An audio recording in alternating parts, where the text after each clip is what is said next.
Know the difference with Annex Wealth Management? This show is full of useful topics about every aspect of financial planning on the way to the retirement you desire. We cover all the bases, and every once in a while, topics going to turn to how important your health is in retirement, and this is one of those cases.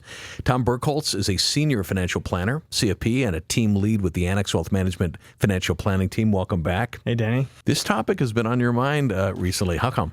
Yeah, I work with so many clients who are at or near retirement, and I've noticed that health challenges are just a common reality for many of them. I just see firsthand how these issues, not only is there an emotional toll on families, but also for their financial plan. It's made me reflect on just how interconnected health and financial planning really is. Look, I'm not a doctor, I'm not pretending to be, but we certainly understand health issues commonly stem from just bad luck or genetics. But there's growing research suggesting that we have more influence over our long-term health than we previously thought.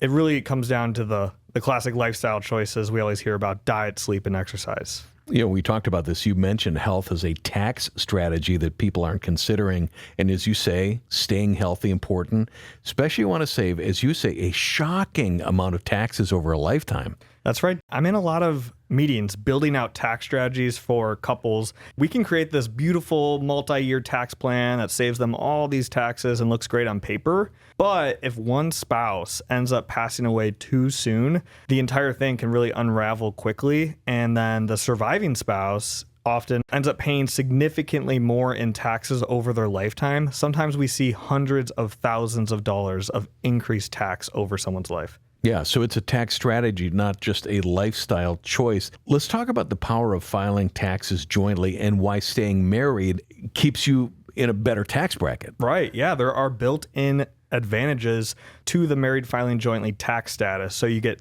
wider tax brackets, double the standard deduction, and really just more flexibility to manage your income. But again, when one spouse passes away, all of this changes, where the surviving spouse ends up being in a less favorable tax situation with more compressed brackets. Health as a tax strategy. Tom Berkholtz is senior financial planner, CFP, team lead at the Annex Wealth Management financial planning team. Let's talk about the silent wealth killer, the widow's penalty. I did not know about this. I have not been in that situation. This is terrible. Right. There's a real economic impact to losing a spouse. One of my roles at Annex is seasonal tax preparation, where I prepare taxes for many widows, and some of which have only lost their spouse in the last year or two. And when I come back with their tax results, some are absolutely shocked how much in taxes they owe. And many ask, what can I do? And I have to explain to them and remind to them that they are now single tax filers with compressed marginal rates. There's some available tax strategies, but at the end of the day, most of these are unavoidable mandatory taxes that really frustrate widows. Tom, just as Roth conversions can be part of a plan, so should investments in health. And when you walked in, I asked you about a podcaster named Dr. Peter Attia, and I listened to him a fair amount.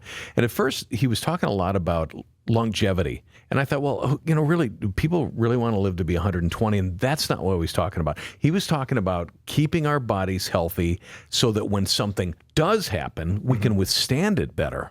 Right. And as financial planners, we're always talking about making contributions into retirement accounts like IRAs and HSAs. And certainly these things are important. But I think something that gets overlooked is really just encouraging retirees to put some of those same dollars toward their health. And that could look like different things for different people. Some, it might be joining a gym or maybe just doing your regular doctor checkups. If you're like me, you might want to look into a sauna because there's all this research around sauna and health benefits popping up. But it doesn't have to be extreme. It's really just more about being proactive. At the end of the day, people spend a lifetime working and saving for retirement, and they finally get to those golden years. And the last thing you want is for a health event to derail that. I'm at a local gym fairly frequently, and many people say, well, I'm just not young enough to work out. But the place I go to, there's everybody from 17-year-olds to 87-year-olds because they can scale it. You're not going to be maybe lifting weights as much or getting on the spin class, but you can get in the pool. I like when a health facility will flex for the age of the participant. Right. Yeah. And I've seen some gyms even open an hour earlier for older folks who want to get in and be more independent and use all the machines. So I love seeing stuff like that as well. I feel like it's money well spent.